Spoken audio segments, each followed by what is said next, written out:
시청자 여러분 안녕하십니까? VOA 모닝뉴스 시작합니다.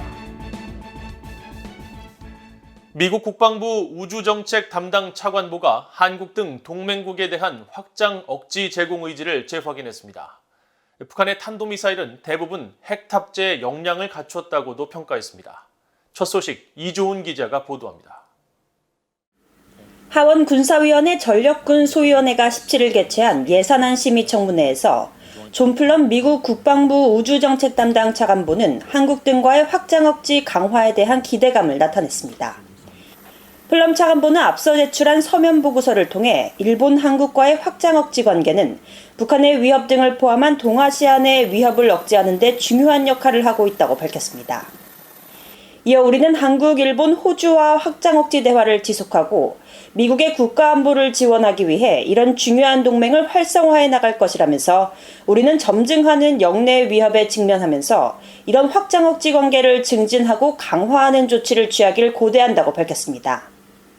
동맹국에 대한 확장 억지 제공 의지를 강조한 플럼 차관보의 이번 발언은 조 바이든 대통령과 한국 윤석열 대통령이 21일 서울에서 열리는 미한 정상회담에서 확장 억지 강화 방안을 집중 논의할 예정인 가운데 나왔습니다. 플럼 차관보는 현재 안보 환경은 경쟁국의 전략과 전력에서 핵무기에 대한 의존도가 높아진 것이 특징이라며 미국은 거대하고 정교한 글로벌급 또 전국급 핵전력을 보유하고 있는 주요 핵강국 중국과 러시아를 억제해야 할 것이라고 밝혔습니다.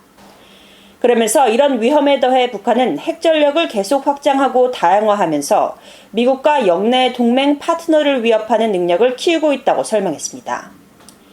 또 북한은 끊임없는 위협으로 남아있으며 미국과 동맹 파트너들의 점점 더 큰 위협을 가하는 핵무기와 관련 운반 시스템을 계속 개발해왔다고 밝혔습니다.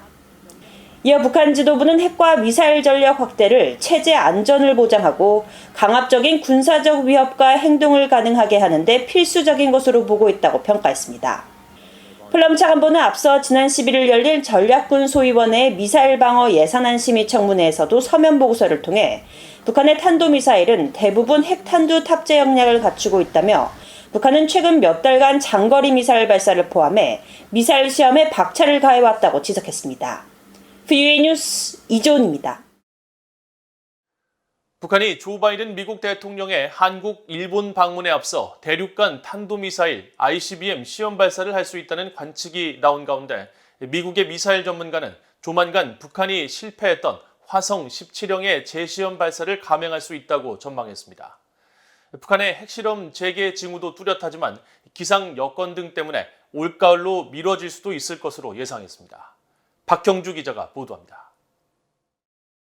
미국의 미사일 위성 전문가인 제프리 루이스 미들버리 국제학연구소 동아시아 비확산 프로그램 소장은 18일 VOA에 북한이 조만간 신형 ICBM인 화성 17형 시험 발사를 감행할 수 있다고 전망했습니다.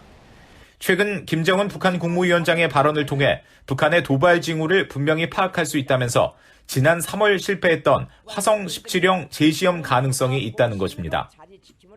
But Kim Jong-un yesterday made a clear reference to simultaneously dealing with the COVID-19 situation while also pushing ahead to, I forget the phrase he used, remedy some defects that had occurred in their defense program.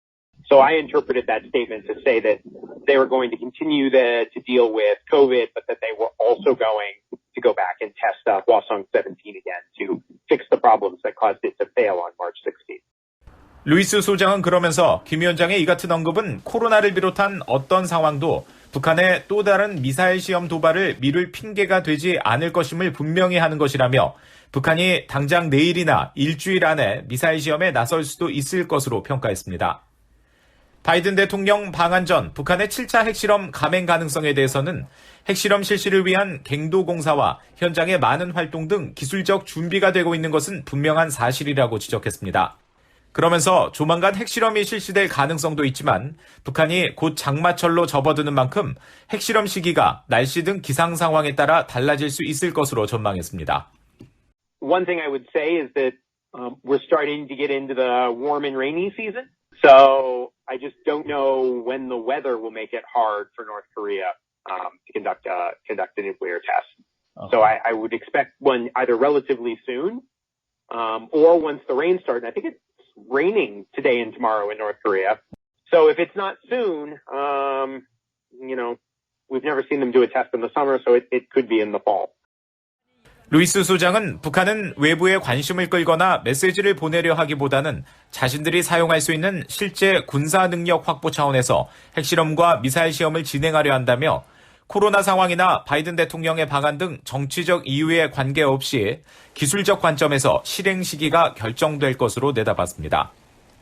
미군 군 당국과 정보기관들이 바이든 대통령 순방 기간에 북한이 지하 핵실험도 준비하고 있을 것으로 평가한 가운데 미국 CNN 방송은 17일 미국 정보당국 관계자를 인용해 북한이 바이든 대통령 순방 전 48시간에서 96시간 내 ICBM 시험 발사를 준비하고 있는 것으로 보이며 이 기간 동안 지하 핵실험도 준비하고 있을 것으로 평가하고 있다고 보도했습니다. VOA 뉴스 박형주입니다. 웬디 셔먼 국무부 부장관이 조현동 한국 외교부 1차관과 전화통화를 갖고 한반도 문제와 국제 현안을 논의했습니다. 국무부는 18일 보도자료를 통해 셔먼 부장관과 조 차관이 미한 동맹의 힘과 광범위한 국제 현안에 걸친 파트너십을 심화시킬 기회를 논의하기 위해 첫 전화통화를 했다고 밝혔습니다. 이어 셔먼 부장관은 조 차관의 임명을 축하하고 기후위기와 신종 코로나 바이러스 유행병 대응, 공급망 복원, 경제 안보를 포함한 21세기 가장 시급한 도전을 해결하기 위한 바람을 강조했다고 전했습니다. 또 셔먼 부장관은 한반도의 완전한 비핵화를 추구하기 위한 공동의 의지에 대해 조현동 차관에게 감사를 표하고 인도태평양의 평화와 번영, 안보를 촉진하기 위한 미국과 한국, 일본의 긴밀한 삼각협력에 대한 의지 또한 강조했다고 국무부가 밝혔습니다. 최근 북한의 고려항공 수송기가 중국에서 신종 코로나 바이러스 방역 물품을 운송했다는 보도가 나왔는데 실제로 이들 수송기들의 중국 운항 정황이 민간 위성사진에서 확인됐습니다. 고려항공이 항공기를 띄운 것은 약 2년 만의 일입니다. 함지하 기자가 보도합니다. 북한 평양 순안국제공항 북부 활주로 지대를 촬영한 17일자 플래닛랩스의 위성사진에 평소 보이지 않던 하얀색 항공기 3대가 보입니다. 길이 46m인 이들 항공기는 활주로 끝부분에 자리했는데 한 대는 북쪽을, 나머지 2대는 동남쪽 방향을 향해서 있습니다. 보통 군용 목적으로 활용되어 온 순안공항의 북부 활주로에 이처럼 하얀색 항공기가 발견된 건 매우 이례적입니다. 같은 날 평소 고려항공기 9대가 계류하는 남쪽 활주로 일대에 고려항공기 3대가 보이지 않습니다. 순안공항 남쪽 활주로 서쪽 야외 항공기 계류장은 평소 9대의 고려항공기가 머무는 곳인데 17일 위성사진에는 6대만 남아 유독 3대가 빠진 빈자리가 두드러집니다. 과거 위성사진을 보면 사라진 3대는 각각 하얀색의 길이 46m로 이번에 북부 활주로에서 발견된 항공기와 같은데 이 고려항공기 3대가 기존 계류 장소에서 약 3km 떨어진 군용 활주로로 자리를 옮겼다는 추론이 가능합니다. 앞서 한국 언론들은 16일 오전 북한 고려항공 수송기 3대가 신종 코로나 바이러스 방역에 필요한 의약품과 물자를 실어 나르기 위해 중국 선양 타오셴 공항에 착륙했다가 당일 오후 떠났다고 보도했습니다. 특히 고려항공의 가장 큰 수송기인 IL-76 기종이 동원됐다는 구체적인 내용도 함께 전했는데 이를 토대로 보면 이번 위성사진에 발견된 항공기 3대는 앞서 한국 언론이 언급한 수송기일 가능성이 높습니다.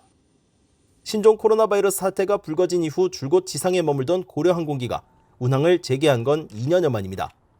고려항공은 지난 2020년 1월 중국에서 신종 코로나 바이러스가 확산하자 여객기와 수송기의 운항을 전격 중단했습니다.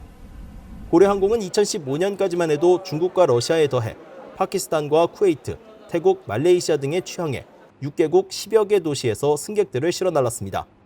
하지만 2017년을 전후해 중국과 러시아를 제외한 나라들이 핵실험 등을 이유로 고려항공의 착륙을 전격 금지시켰고 일부 중앙아시아 국가들은 자국 영공 통과까지 불허하면서 고려항공은 2017년 전후 시점부터 중국과 러시아에만 취항하는 초소형 항공사로 전락했습니다. VOA 뉴스 함자입니다. 오는 21일 서울에서 열리는 미한 정상회담을 앞두고 미국 공군의 최첨단 정찰기가 한반도 동해에 출격해 잇따라 감시 비행을 실시했습니다. 실시간 항공 추적 사이트 플라이트레이더 24 등에 따르면 19일 오전 미국 공군 정찰기 RC-135S 코브라볼이 주일 미군 기지에서 동해로 이동하는 항적이 포착됐습니다. 일본 오키나와 가데나 미군 공군 기지에서 출격한 코브라볼은 최첨단 전자 광학 장비를 활용한 탄도미사일 탐지와 추적에 특화된 정찰기로 알려졌습니다. 이에 앞서 미국 공군의 주력 통신감청 정찰기인 RC-135V 리벳 조인트 정찰기도 강원도 강릉과 인천 상공을 왕복하는 항적이 포착됐으며 과거 북한의 단거리 미사일 발사 시 수도권 상공에서 주로 작전을 수행한 기종으로 알려져 있습니다. 북한이 신종 코로나 바이러스 확산 속에서도 대륙간 탄도미사일 ICBM 발사 징후를 보이고 있으며 핵실험 준비를 이미 마치고 실험 시기를 저울질하고 있다고 한국 국가정보원이 밝혔습니다.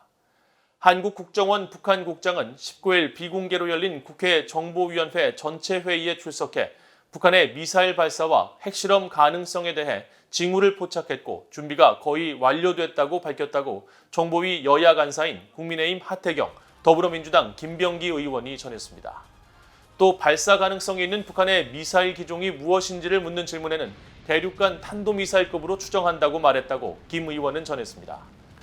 국정원은 또 신종 코로나 바이러스 감염자 폭증 사태를 겪고 있는 북한의 상황이 이달 말에서 다음 달 초에 정점에 달할 것으로 추정했고 북한이 중국과 국제기구 순으로 대외 지원을 받고 미국과 한국의 지원은 가장 마지막에 고려할 것으로 판단하며 현재 한국 정부의 코로나 관련 지원에 대해서는 공식적인 응답이 없어 사실상 거부한 것으로 보고 있다고 보고한 것으로 전해졌습니다.